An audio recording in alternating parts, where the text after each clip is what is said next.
I consider myself to be pretty entrepreneurial and a self-starter. And so it was like a huge hit to my self-confidence that I couldn't figure out what to do as far as getting all of the admin side of my business together. And the information is right there. Like I should be able to find it on the internet, but I wasn't able to distill down what I needed to know as a small business creative entrepreneur. And so the Money Bootcamp just really helped funnel everything down a lot. And even I only saw you talk for, I think it was 30 minutes. And after that 30-minute initial kickoff, I probably had 80% of what I needed to know.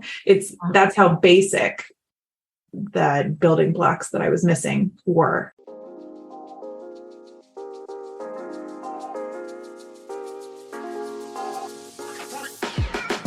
Welcome to the Sunlight Podcast. In this show, we're talking about taxes, money, and careers for creative people who have a big vision for changing the world with their work. I'm your host, Hannah Cole, artist, tax pro, and the founder of Sunlight Tax. If you're an artist, designer, or creative entrepreneur who wants to grow your business sustainably, manage your taxes, and build a stash of fuck you money so you can control your own time and have a bigger impact with your work, you are in the right place.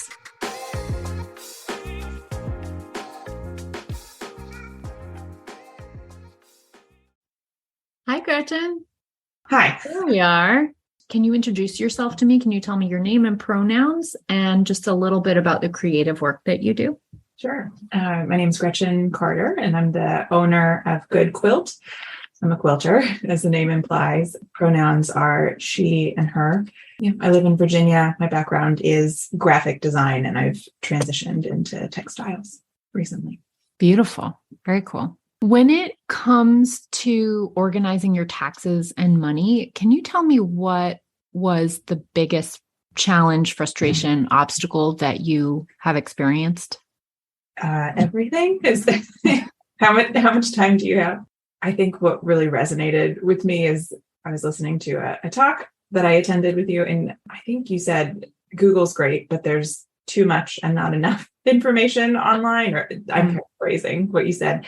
But I consider myself to be pretty entrepreneurial and a self-starter. And so it was like a huge hit to my self-confidence that I couldn't figure out what to do as far as getting all of the admin side of my business together. And the information is right there. Like I should be able to find it on the internet, but I wasn't able to distill down what I needed to know as a small business creative entrepreneur. And so the Money Bootcamp just really helped funnel everything down a lot. And even I only saw you talk for, I think it was 30 minutes. And after that 30-minute initial kickoff, I probably had 80% of what I needed to know.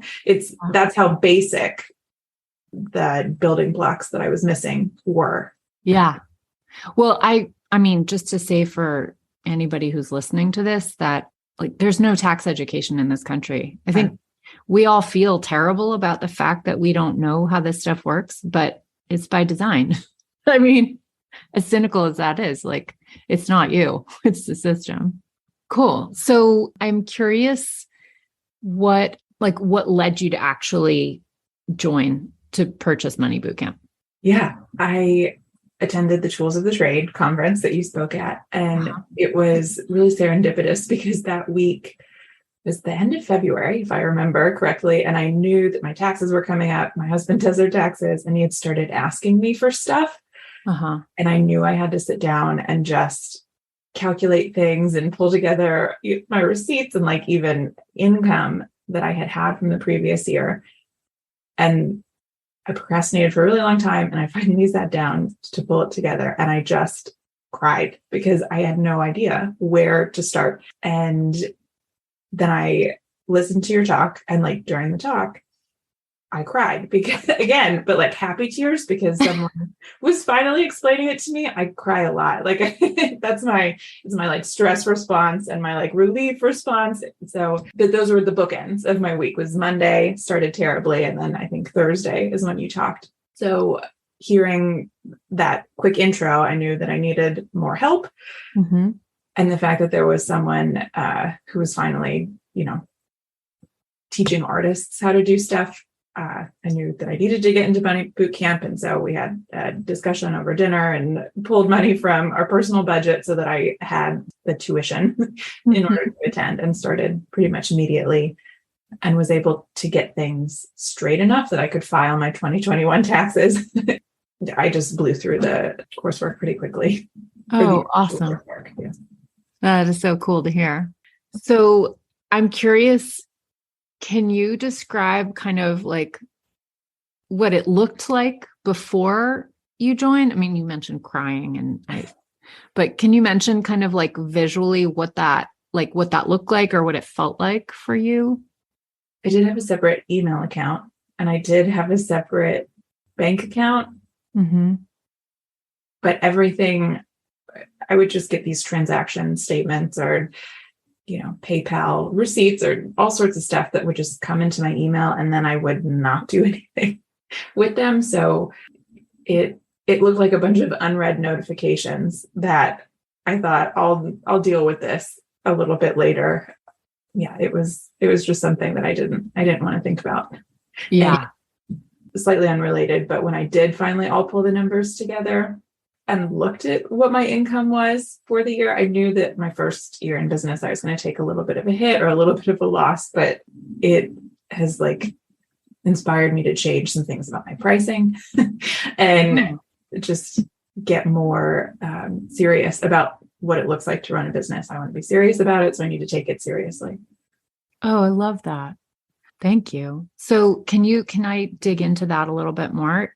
Can you talk to me a little bit about what has changed because of Money Bootcamp, or what that looks like?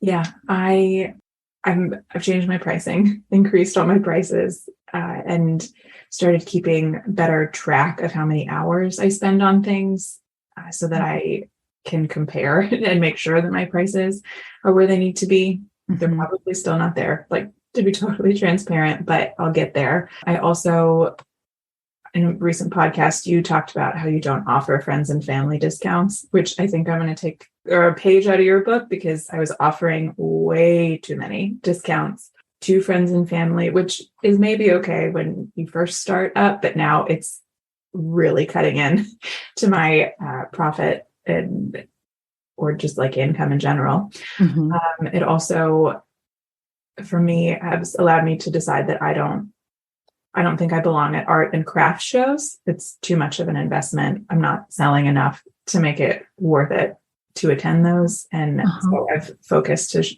be more e-commerce, digital. Interesting. Okay. Yeah. That's really cool. So it's sort of changed. It's made you look at things with a more critical eye. Yeah. And I think I thought that I should be going to these art shows, or it was such an honor to be juried in to some of the craft shows. And I felt like I had to go because I got in, but I don't because it's not financially a wise decision for me, which I know because I keep track of stuff now. Yeah.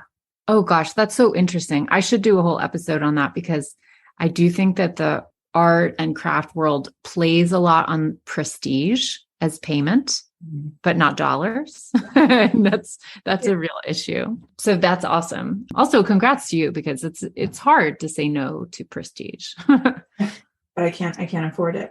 And I know that. Yeah. Yeah.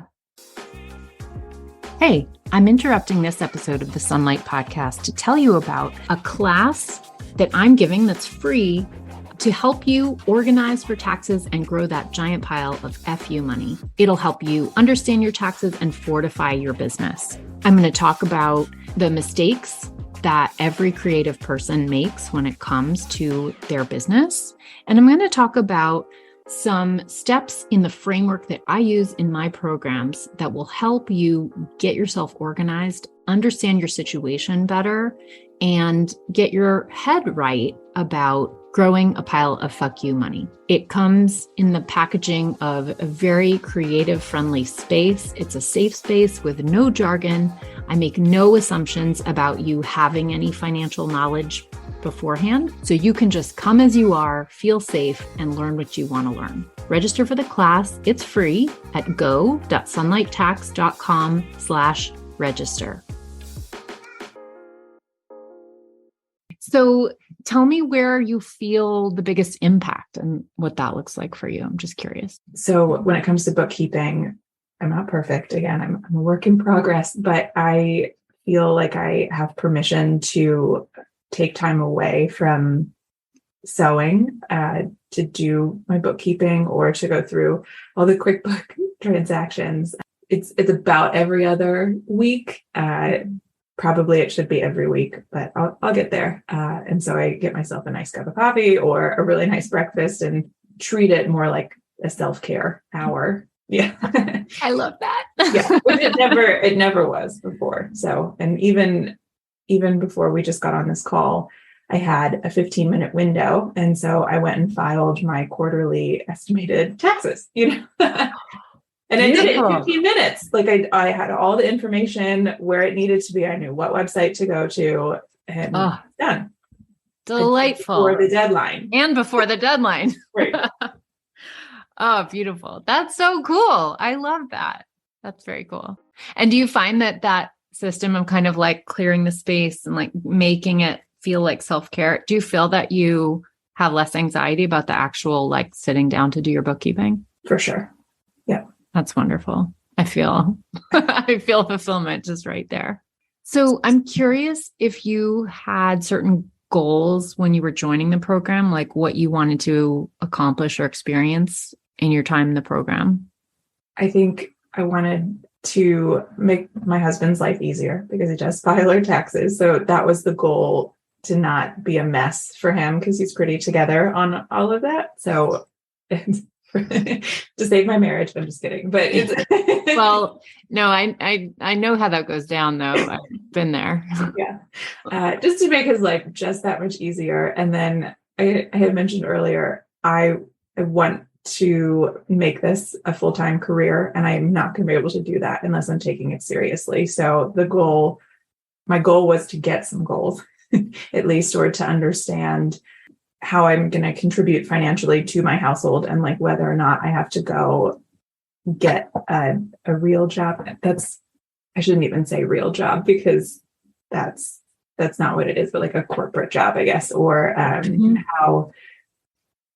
how can I make a living being an artist? So, yeah. And then I'd mentioned that I also just needed to get my 2021 taxes done. So that was a big goal. Right. Yeah. And so can I dig in a little bit to that kind of idea of like, is this sustainable? Can I really do this? Can I take it more seriously so I don't have to basically stopping taking the corporate job? Can you dig into like what that ideal looks like? What would that mean for you?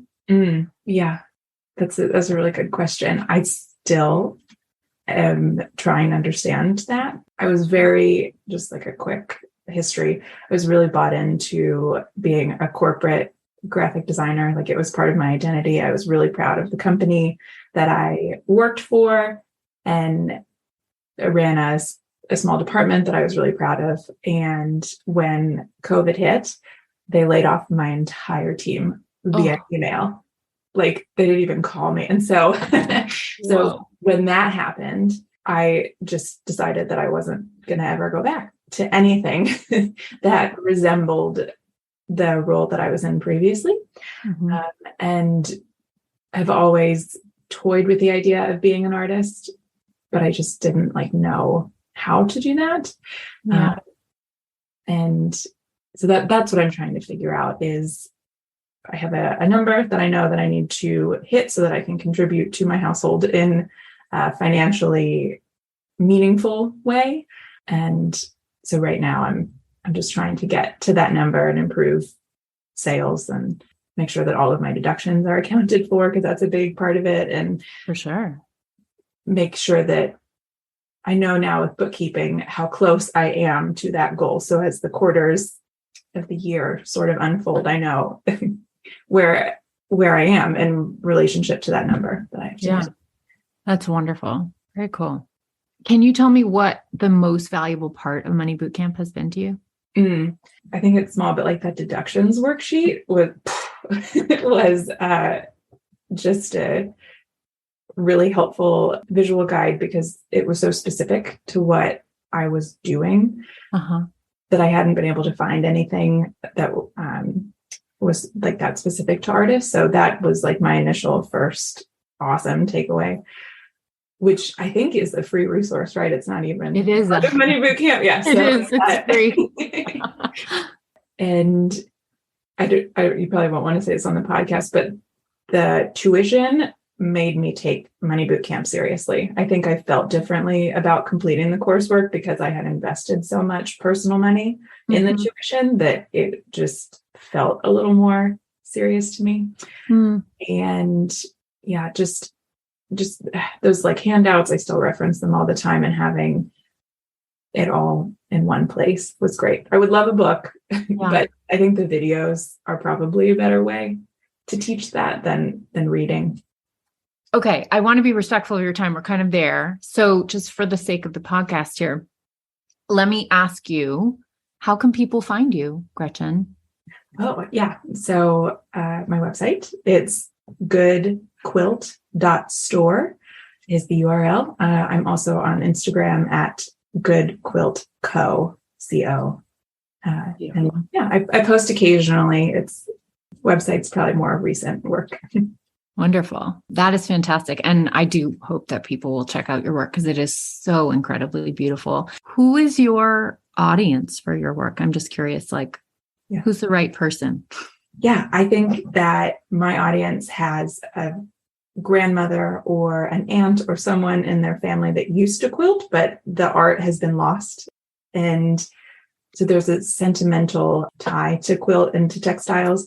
And I generally work with people who want to make a quilt and give it as a gift. So we work together to design it, and then I physically execute the quilt for them.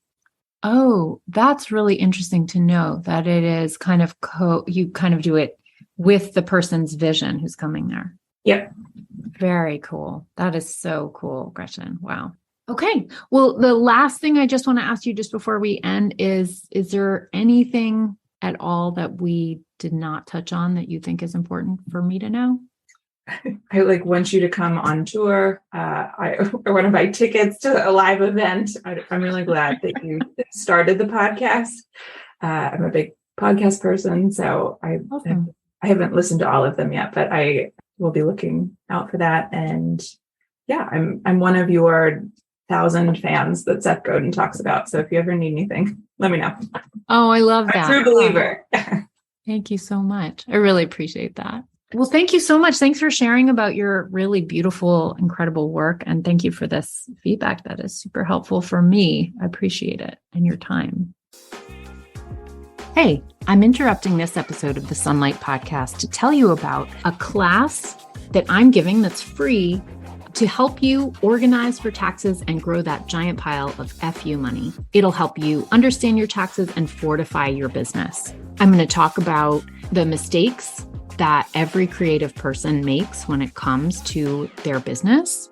And I'm going to talk about some steps in the framework that I use in my programs that will help you get yourself organized, understand your situation better, and get your head right about growing a pile of fuck you money. It comes in the packaging of a very creative, friendly space. It's a safe space with no jargon. I make no assumptions about you having any financial knowledge beforehand. So you can just come as you are, feel safe, and learn what you want to learn. Register for the class. It's free at go.sunlighttax.com/register. Thank you for listening. If you like the show, be sure to subscribe, leave a review. It really helps, and share it with a friend. I'm so grateful. This podcast is for education and entertainment only. Nothing in this episode should be taken as individual tax or financial advice. You can find all the tools, books, and links we reference at sunlighttax.com/podcast.